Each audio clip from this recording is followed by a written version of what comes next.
സാധാരണ പല പ്രശ്നങ്ങളുണ്ട്. പണം കൊണ്ട് എല്ലാവരും വിലക്ക് മേടിക്കുക കേട്ടോ. നിങ്ങൾ പണത്തിലോട്ട് വേണോ യേശു വേണോ? അന്ന് രക്ഷ പ്രാപിച്ചു. അല്ലെങ്കിൽ അതിലോട്ട് ആകർഷിക്കും. മത്തായി 6:24 രണ്ടുപേരെ നിങ്ങൾക്ക് ഒരേ സമയം സാധിക്കുമോ? അതിനാണ് ഈശോനെ ആദ്യം കൊണ്ടുവരണം. ഈശോ വന്ന് ഇവിടെ ഇരിക്കുമ്പോ 1:10-3-15-16 ഈശോ നിങ്ങളുടെ ഹൃദയത്തിൽ വന്നു കഴിഞ്ഞാൽ ശുദ്ധ മനസ്സാക്ഷിയും ഭയം ഉണ്ടാവുമോ? ഇപ്പൊ എല്ലാം പേടിയാണ് തൊട്ടാല് അല്ലേ? ആ പേടി എല്ലാം പോകും. 2 തിമോത്തി 1:7 ആത്മാവ് വരും. ആ ദൈവത്തിന്റെ ആത്മാവാണ്. അത് വന്ന പിന്നെ ശക്തിപ്പെട്ടുകൊണ്ടിരിക്കാൻ വേണ്ടി കർത്താവ് കണ്ടോ. അതാണ് ഈ പേടിയിട്ട് ഓടി കിടന്ന പത്രോസൊക്കെ പിന്നെ പലവേണ്ടിട്ടുണ്ട്. അപ്പൊ ചോദിക്കും പത്രോസ് അച്ഛനാണോ ഇത്? പത്രോസിന് അമ്മായിയമ്മ ഉണ്ട്. അമ്മായിയമ്മനെ കടം കർത്താവ് പോയതറിയാം. പനിയായിട്ട് കിടന്നപ്പോ അവിടെ പോയി സുഖാക്കിയില്ലേ കണ്ടോ. അപ്പൊ കരുണ വേണോ? ആദ്യം ഈ കരുണയ്ക്ക് വേണ്ടി നമ്മൾ പ്രാർത്ഥിക്കും. കൃപയും കരുണയും ആദ്യം കിട്ടുന്നത് കരുണയാണ്. കരുണയെ കൂടി നമ്മൾ കൃപയിലോട്ട് വരും. ഈ കൃപ ആരാണ്? യേശു. ഈ കൃപ വചനമാണ്. യേശു ആരാണ്? ഈ യേശു എവിടെ? ആ വചനം എവിടെ ഉണ്ടായിരുന്നു? ആ വചനം നിങ്ങളിൽ വരുമ്പോ ആയോ? 1 John 2:14 എന്താണ്?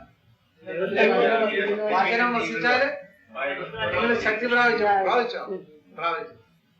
അപ്പൊ നിങ്ങൾ ആരും അതിനെ കേൾക്കാൻ പറ്റും. മത്തായി 12:29 എന്താ പറഞ്ഞത്? അവന് സ്ട്രോങ് മാനാണ്. അവനെ ബന്ധിക്കാനുള്ള കഴിവ് കർത്താവ് നിങ്ങൾക്ക് കൃപയിലാണ്. നമ്മുടെ സ്വന്തം കഴിവാണ് അല്ല. ഇതുകൊണ്ടാണ് വിശുദ്ധ പൗലോസ് പറയുന്നത്, ഞാൻ പ്രവർത്തിക്കുന്ന കൂടുതൽ അധ്വാനിക്കുന്നത് ഞാനല്ല, ഈ അധ്വാനിപ്പിക്കാനുള്ള എന്താ എവിടെ നിന്നാ പ്രചോദനം തരുന്നത്? അതും കൃപയാണ്. അതുകൊണ്ടാണ് ഈ 2 കൊറിന്തോസ് 5:14-17 വനത്തില് നിങ്ങൾ പുതിയ സൃഷ്ടിയാണെങ്കിൽ ദൈവത്തിന്റെ സ്നേഹമാണ് നമ്മൾ ഉത്തേജിപ്പിക്കുന്നത്. ഈ സ്നേഹം കൊണ്ടല്ല ഒരു നിവൃത്തിയില്ല. ഭയം ആർക്കെങ്കിലും ഉണ്ടെങ്കിൽ കൂടുതൽ സ്നേഹം കഴിച്ചാൽ 1 John 4:18 ഇടക്കിടക്ക് പേടി വരണം. എന്താണ്? സ്നേഹം കുറയപ്പോഴാണ് കേട്ടോ. അപ്പൊ ഭർത്താവിനൊന്ന് കെട്ടിപ്പിടി വേണേ. ഭാര്യയും ഭർത്താവും തമ്മിൽ അതൊന്നും കഴിയുന്ന സ്നേഹം ജഡത്തിലോട്ട് പോകുമ്പോഴാണ്, ചെടിയെ താല്പര്യത്തിൽ മുഴുകുമ്പോഴാണ് കേട്ടോ. അതുകൊണ്ടാണ് ഗലാത്യ 5 ഒന്ന് വായിച്ചിട്ടുണ്ട്. 13 വായിച്ചിട്ടുണ്ട്. 13 കടപ്പാടില്ലാത്ത സ്നേഹമായിരുന്നു. സഹോദരരെ, സ്വാതന്ത്ര്യത്തിലേക്കാണ് നിങ്ങൾ വിളിക്കപ്പെട്ടിരിക്കുന്നത്. ഭൗതിക സുഖത്തിനുള്ള സ്വാതന്ത്ര്യമായി അതിനെ ഗണിക്കരുതെന്ന് മാത്രം. ഭൗതിക സുഖത്തിനുള്ള സ്വാതന്ത്ര്യമായിട്ടും അതിനെ ഗണിക്കരുത്. പിന്നെ പ്രത്യുത സ്നേഹത്തോടുകൂടെ ദാസരെ പോലെ പരസ്പരം സേവിക്കുവിൻ. ഈ ദാസരെ പോലെ പരസ്പരം സേവിക്കണമെങ്കിലേ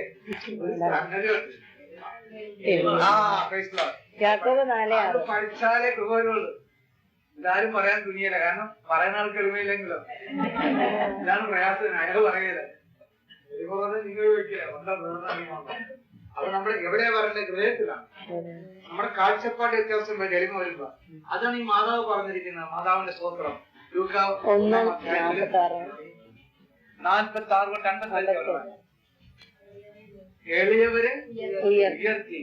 അപ്പൊ പ്രഭാഷകൻ 3:18 വാക്യം ധ്യാനിക്കാതെ കുറെ ദിവസം 2 ആഴ്ച ധ്യാനിക്കും.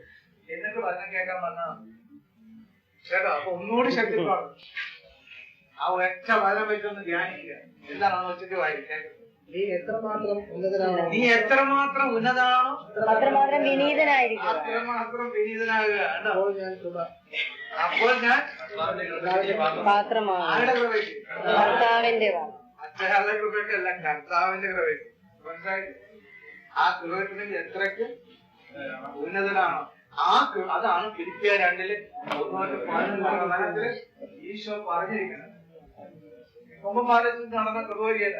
ഡിഗ്രിയും PhD ഡോക്ടറേറ്റ്. ആ ഡോക്ടറേറ്റ് ഒക്കെ കടന്ന് ചാടണം. അതല്ല ഡോക്ടറേറ്റ് ഒക്കെ പറഞ്ഞപ്പോ യേശുവിന്റെ നാമം പറയുമ്പോ നിങ്ങൾ കണ്ടില്ലേ? ഡോക്ടറേറ്റ് PhD ഒക്കെ കടന്ന് ചാടണം. അതെ. ബെൽസേബൂൽ ചോദിച്ചപ്പോ യേശുവിന്റെ നാമത്തിൽ ആരാണെന്ന് ചോദിച്ചപ്പോ എന്നോട് പറഞ്ഞു ബെൽസേബൂൽ. ആരാ ബെൽസേബൂൽ? പിശാചിന്റെ തലവൻ. അവൻ മണ്ണാലേക്കണേ ഇരിക്കും വീട്ടില്. ലൂക്ക 11:17 ആന്തർചിത്രം വരും. അവന്റെ അരികി വന്നാല് ആന്തർചിത്രം. ഉദാഹരണം നമുക്ക് എടുക്കാം. ഇപ്പൊ തന്നെ ലൂക്ക 1:39-45 വനത്തില് മറിയം ആരെയാണ് വയറ്റിലും ഗർഭിണിയായിരിക്കുന്ന മറിയത്തിന്റെ വയറ്റിലാരാണ്? ദൈവപുത്രൻ, അത്യുന്നതന്റെ പുത്രൻ. നിങ്ങളാണെങ്കിൽ പോവുക ദൈവപുത്രനാണെങ്കിൽ ആരെ കാണാനാണ് പോയേക്കണോ?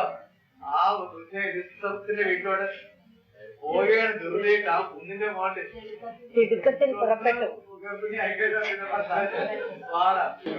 മറിയാമോട്ട് പോവുകയാണ്. ഇല്ലേ? അവിടെ ചെന്നപ്പോ ആരെയാണ് കാണുന്നില്ല. എലിസബത്തിന്റെ ഗർഭിണിയാണോ? ദൈവത്തിന്റെ ശക്തിയാണ്. ഇതൊക്കെ ലൗകികമായി വിശ്വസിക്കാൻ സാധിക്കും. ഞാൻ ആദ്യം പ്രാർത്ഥിക്കാൻ നിങ്ങൾ പറഞ്ഞ് കുരിശാന്ന് പറഞ്ഞു. മന്ത്രക്കുരിശ്. എല്ലാരും തല ഒരിക്കുക മന്ത്രക്കുരിശ് തന്നെയാണ്. അവിടെ മന്ത്രക്കൊന്ന് കുറച്ച് കഴിഞ്ഞപ്പോ എനിക്ക് പോക്കറ്റിൽ നിന്ന് വിടാൻ വേണം. പിന്നെ വായിച്ചാൻ പലരിനും വലിയ ബുദ്ധി. കൃപ എന്താണെന്ന് അവർക്ക് അറിഞ്ഞുകൂടാ. അവര് കണ്ടിട്ടില്ല. 2000 കൊല്ലത്തിന് അവര് എന്തുകൊണ്ടാണ് ഈ ബുദ്ധിയിൽ നടക്കുന്നതുകൊണ്ടാണ് ഈ ഡിഗ്രിയും ക്വാളിഫിക്കേഷൻ ഒക്കെ വെച്ച് ധനവും. ദൈവത്തിന്റെ കൃപയാണ് ഏറ്റവും പരമപ്രധാനം. കർത്താവ് കാരണം ദയാണ് നമ്മളോട്. ഞാൻ പാപിയാണ് നിങ്ങൾ ആരും വിളിച്ചു പറയുന്നില്ല. ഒളിച്ചിരിക്കണം എല്ലാവരും. ഈ കൊണ്ടെന്നും പറഞ്ഞിരിക്കുകയാണ്. അതുകൊണ്ടാണ് ഞാൻ പാപിയാണ് കർത്താവേ എന്ന് പറഞ്ഞു കരയാൻ ആർക്കെങ്കിലും കഴിവുണ്ട്. ഏറ്റവും കൂടുതൽ കൃപയുടെ ശാപത്തിന്. കാരണം കരയുന്നവനാണ് ദൈവം വാരിക്കോരി കൊടുക്കുന്നത്. നിങ്ങൾ കരയില്ല കേട്ടോ. 26-75 പത്രോസ് പൊട്ടിക്കരഞ്ഞപ്പോഴാണ് ഈ പത്രോസ് ദിവസമായത്. അല്ലെങ്കിൽ പത്രോസ് പെണ്ണെ മീൻ പിടിക്കാൻ നടന്നത്. നല്ല ജോലിയാണ് ഇല്ലേ? മഴയിട്ടാ മീനും കിട്ടും. കണ്ടോ? പിന്നെയാണ് ആ പത്രോസ് വരുന്നത്. പിന്നെ അവരൊക്കെ പോയി മരിക്കണെന്തിനാ? സത്യം അറിഞ്ഞവര് സത്യം ഞങ്ങളെ സ്വതന്ത്രരാക്കുന്നു. യോഹന്നാൻ 8:31 വാക്യം യഥാർത്ഥ ശിഷ്യൻ എന്റെ വാചനം ദൈവത്തിന്റെ ശക്തിയും മഹത്വമെല്ലാം കണ്ടു നമ്മളെല്ലാം വലിച്ചു. ലൗകിക മനുഷ്യരുടെ തോന്നലാണ് ഇതൊക്കെ. ദൈവം മുഖം നോക്കിയല്ല. റോമ 2:10 ദൈവം ഹൃദയമാണ് പരിശോധിക്കുന്നത് കേട്ടോ. അവിടെ നിങ്ങൾക്കെല്ലാം മാറിപ്പോയി തരും. മറ്റു പലര് വരുന്നത് വചനം സഖ്യവും നിക്കോദെമോസ് വന്ന പോലെയാണ്. വേണ്ട എന്ന് ചോദിച്ചു. മറ്റോ വന്നത് കണ്ടിച്ചാണ് കണ്ണും കൂട്ടിയാണ് അവർ പോകുന്നത്. തോമസ് കീഴപ്പോക്ക് എങ്ങനെയായിരുന്നു? കറങ്ങി നടന്നു. എന്നിട്ട് പലതും കണ്ടാലും വിശ്വസിക്കുന്നു. കണ്ടു കഴിഞ്ഞപ്പോ എന്ത് ആദ്യം കൈ കൊണ്ട് പോയി കുത്തുവായിക്കോളാം. കണ്ടോ? ഈശോ എന്ത് ഇതാണ് ആ സീനക്കാരെയും കരയുന്നു. അത് കഴിഞ്ഞ് പിന്നെ ആ തോമസ് ആരാണ്? 9 പാവങ്ങൾ അങ്ങനെ പ്രവർത്തിക്കുന്നവർ ദൈവരാജ്യം അവകാശമാക്കുകയില്ല എന്ന് നിങ്ങൾ അറിയുന്നില്ലേ? നിങ്ങൾ പണ്ഡിതരാകരുത്. അക്കന്മാർക്കുകളും വിഗ്രഹാരാധകരും വ്യഭിചാരികളും സ്വവർഗബോധികളും കള്ളന്മാരും അത്യാഗ്രഹികളും മദ്യപന്മാരും പരദൂഷകരും കവർച്ചക്കാരും ദൈവരാജ്യം അവകാശമാക്കുകയില്ല. നിങ്ങളിൽ ചിലർ ഇത്തരക്കാരായിരുന്നു. എന്നാൽ നിങ്ങൾ കർത്താവായ യേശുക്രിസ്തുവിന്റെ നാമത്തിലും നമ്മുടെ ദൈവത്തിന്റെ ആത്മാവിലും സ്നാനപ്പെടുകയും പവിത്രീകരിക്കപ്പെടുകയും നീതീകരിക്കപ്പെടുകയും ചെയ്തു. നമ്മള് പൗലോസ്യ പറഞ്ഞത് നമ്മൾ ചിലര് ചിലരല്ല എല്ലാവരും.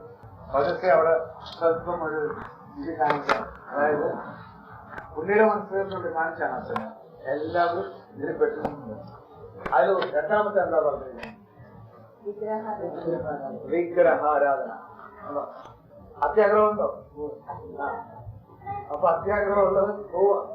ഞാൻ ഇന്ന് കാലത്ത് ഒരു കഥ പറഞ്ഞുള്ളൂ അല്ലേ? അല്ല, ഞാൻ ഒരു സ്ഥലത്ത് ചെന്നപ്പോ ഒരു അധ്യാപകനാണ് കുഞ്ഞിൽ ഭാര്യയും അധ്യാപിക. ഞാൻ ചെന്ന് കഴിഞ്ഞപ്പോ ഇതൊക്കെ പറയാണ് എന്റെ ഭാര്യ കൊച്ചിക്കാരത്തിയാണ്. ഞാൻ എന്താ കൊച്ചിക്കാരത്തിയെന്ന് വന്നിട്ട് ചെലവുകാരത്തിയാണ്. ഭയങ്കര ചെലവുകാരത്തി. എന്നെ എല്ലാം നശിപ്പിക്കുന്നു. ഭർത്താവ് നിങ്ങളോട് ചോദിക്കാൻ പോവുകയാണ്. എന്നിട്ട് പറയാണ് അപ്പൊ ഞാൻ എന്താ കാര്യം? അത് കാപ്പി ചായക്കും പഞ്ചസാര കൂടുതലിടും. അങ്ങനെ കിടക്കുന്നത് പറയാൻ മാത്രമേ.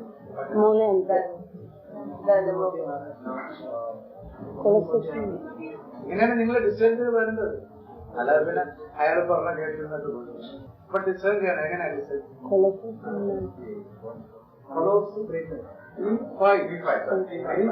വരും റിവേഴ്സ് ഒക്കെയാണ്. അപ്പൊ അതിന്റെ തുല്യം എവിടെയാണ്? നിക്ഷേപം നിന്റെ നിക്ഷേപം 6:21 കണ്ടോ? മകന് 2 ലക്ഷക്കണക്കിന് രൂപ ഉണ്ടാക്കിയിട്ടില്ല. എന്നിട്ട് വീട് തൊഴിയിട്ടില്ല, ഒന്നും ചെയ്യാനല്ല. മകൻ കുടിക്കുന്ന കട്ടൻ കാപ്പിയാണോ വാലിട്ട് കുടിച്ചത്? മാൻ എങ്ങനെ കോഴി ഉണ്ടെന്നോ? കോഴി ഞാൻ പറയുന്നത് ലൗകിക മനുഷ്യനെ അവതരിപ്പിക്കുകയാണ്. മകൻ എവിടെ ഇരിക്കണം? പാല് കൂട്ടുകാരുടെ കാപ്പി കുടിക്കാൻ മകൻ എങ്ങനെ പഠിപ്പിച്ചേക്കണം? അമ്മയെ മുഴുവൻ കുറ്റങ്ങളാണ്. കാര്യം അവർക്ക് ജോലിക്കാർ കൊടുക്കുന്ന അത് മുഴുവൻ ഞാൻ കേൾക്കുന്നതാണ്. അവസ്ഥ അവര് ദാനധർമ്മങ്ങളുള്ളവരാണ്. മത്തായി 6:1 4 കാണില്ല. ഈ സഹോദരി അമ്മ ദാനധർമ്മങ്ങൾ ചെയ്യുന്നതുകൊണ്ടാണ് ഇതെല്ലാം വരുന്നത്. ആ സഹോദരിയുടെ അതെ ആ പ്രവർത്തനം കൊണ്ടാണ്. പ്രഭാഷകൻ 17:22 മുദ്ര ഉണ്ടാകുകയും ദാനധർമ്മം ഒരു മുദ്രയാണ്. അവരെല്ലാവരും സഹായിക്കണമെന്ന് മാത്രമാണ് ആ സഹോദരൻ ആ പ്രയാസം ഉണ്ടായിരുന്നു. അവരോട് സംസാരിച്ചപ്പോൾ ചെയ്യുന്നു. ആ വീട്ടിൽ ഇരുന്ന് ജോലിക്കാർക്ക് ഒരു വീട് വെച്ച് കൊടുക്കുന്ന അറിയാതെ അവരെല്ലാം ചെയ്യുന്നു. അവരെല്ലാം അവര് ചെയ്യുന്ന എല്ലാം അവിടെ മലാക്കി ചെയ്യുന്നുണ്ടോ? മലാക്കി 3 6 തൊട്ട് 12 ഉള്ള വനത്തില് അവരവിടെ പ്രവർത്തിക്കുന്നത് കേട്ടാണ്. അതുകൊണ്ടാണ് അവിടെ പ്രകോപിച്ചിരിക്കുന്നത്. ഞാൻ പോരുന്ന സമയത്ത് പ്രകൃതി പോയത് എന്താ ചെയ്തത്? അവിടെ ഈ കടച്ചൊക്കെ വീണ് കിടപ്പുണ്ട്. 2 പൊതിഞ്ഞ് വന്നിട്ട് കാറിക്കൊണ്ടെന്ന് വെച്ചു.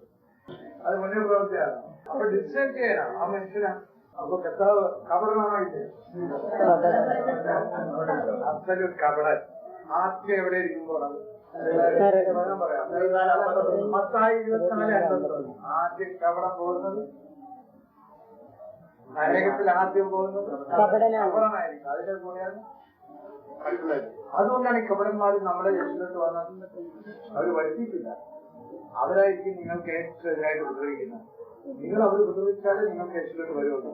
2 തിമോത്തി 3:12-17 യേശുക്രിസ്തു ഐക്യപ്പെട്ട് വിശുദ്ധ ജീവിതം നയിക്കപ്പെടുന്നവരെല്ലാം അതേസമയം മറ്റവർ കപടന്മാര് അടിക്കടി അടിക്കടിയാതെ പീഡനം ഇല്ലെങ്കിൽ നിങ്ങൾ കർത്താവിലോട്ട് വരുമോ? അപ്പൊ പീഡനത്തിന്റെ ആത്മാവാണ് യേശു ഉണ്ടെന്ന് അറിയുന്നത്. എങ്ങനെ അറിയാൻ സാധിക്കും? ഇടയ്ക്കൊന്ന് സെർച്ച് ചെയ്യണം. 2 പോയിന്റും യേശു ഉണ്ടായില്ല. ഇല്ലെങ്കിൽ നിങ്ങൾ ഡ്രൈ ആയിട്ടിരിക്കും, നെഹ്റുത്വത്തിരിക്കും ഇല്ലേ? ഉണ്ടെങ്കിലോ 1 യോഹന്നാൻ 5 വായിക്കണ്ടേ? 10-12 ദൈവപുത്രനിൽ വിശ്വസിക്കുന്നവന് അവനിൽ തന്നെ സാക്ഷ്യമുണ്ട്. ദൈവത്തെ വിശ്വസിക്കാത്തവൻ ദൈവം തന്റെ പുത്രനെ കുറിച്ച് നൽകിയ സാക്ഷ്യം വിശ്വസിക്കായക കൊണ്ട് അവിടുത്തെ കള്ളം പറയുന്നവനാക്കിയിരിക്കുന്നു. ഇതാണ് ആ സാക്ഷ്യം. ദൈവം നമുക്ക് നിത്യജീവൻ നൽകി. ഈ ജീവൻ അവിടുത്തെ പുത്രനിലാണ്. പുത്രനെ സ്വന്തമാക്കിയവൻ ജീവനെ സ്വന്തമാക്കിയിരിക്കുന്നു. ദൈവപുത്രനെ സ്വന്തമാക്കാത്തവന് ജീവൻ ഇല്ല. ആ 12-ാം വാക്യം എന്താണ് പറയുന്നത്? പുത്രനെ സ്വന്തമാക്കിയവൻ ജീവനെ സ്വന്തമാക്കിയിരിക്കുന്നു. ദൈവപുത്രനെ സ്വന്തമാക്കാത്തവന് ജീവനില്ല. ഇവിടെ പുത്രനെ സ്വന്തമാക്കാത്തവരാരെങ്കിലും ഉണ്ടോ? കോട്ടയ്ക്കലും ജീവൻ ഉണ്ടായില്ല. ഇതിന് സ്വന്തമാക്കാനാണ് ഇത് വന്ന് ഈ ബൈബിളെല്ലാം കേട്ട് ആ കൃപയിൽ വന്ന് അപ്പോഴാണ് ഈശോ സ്വന്തമാകുന്നത്. നമ്മൾ സ്വന്തമായി കഴിഞ്ഞാലോ ഈശോ പ്രവർത്തിക്കും. നാം ഇല്ലാതെയാവും. യോഹന്നാൻ 3:10 ഈശോ നാം ഇല്ലാതെയാവും. അതാണ് ഈ ഒരു വചനം.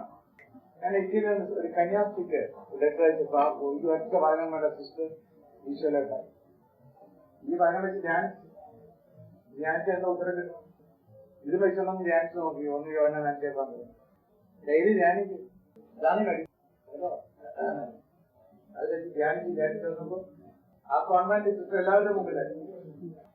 അപ്പൊ അവിടെ പറഞ്ഞിരിക്കുന്നത് എന്താണ്? അവന് എനിക്ക് ഈ വചനം ഒറ്റ വചനം കൊണ്ടാണ് ഞാൻ ഈശ്വരോട്ട് അപ്പോഴും ക്ഷണിക്കാൻ പറ്റുന്നു. അതിൽ ജീവൻ ഉണ്ടായില്ല. ഈ ജീവൻ ഇല്ലെങ്കിൽ യേശുവിനെ കൊടുക്കാൻ പറ്റും. ജീവൻ യേശുവിന്റെ ജീവൻ വരുമ്പോൾ എവിടെ എന്തായിരിക്കും? റോമ 14:17 എന്താ റോമ 14 ദൈവരാജ്യങ്ങൾ തീനും ഭക്ഷണവും കായികവുമല്ല അത് ഒരിക്കൽ വന്നൊന്നും പറഞ്ഞ് അവിടെ ഇരുന്നാല ഒരിക്കൽ കുടുംബം കഴിയുമ്പോൾ പറഞ്ഞ് നടക്കും. അന്ന് പരിശുദ്ധാത്മാവിനെ കിട്ടിയിട്ടും പറയും ഇത് പോയ കാര്യം അറിയില്ല. സാംസൺ എന്താ സംഭവിച്ചത്? ന്യായാധിപന്മാർ 19-20 വാക്യത്തിൽ കർത്താവ് അവൻ അറിഞ്ഞില്ല. കാരണം അതുകൊണ്ടാണ് ഇഷ്ടം പോലെന്ന് പറഞ്ഞേക്കുന്നത്, കൃപയിൽ വന്നാൽ പിന്നെ നിനക്ക് പാപം ചെയ്യാമോ? റോമ 6 വന്നിട്ടുണ്ട്. ഇതുകൊണ്ടാണ് കൃപയിൽ വരണം. കൃപയിൽ വന്നില്ലെങ്കിൽ ധ്യാനം കഴിഞ്ഞ് നേരെ കളക്കറിൽ പോകും. അടിയന്തരം വരുന്ന എല്ലാം മാറ്റി വെക്കും. ഇതൊക്കെ കഴിഞ്ഞിട്ട് യേശുവിനെ എടുക്കാൻ അല്ലെങ്കിൽ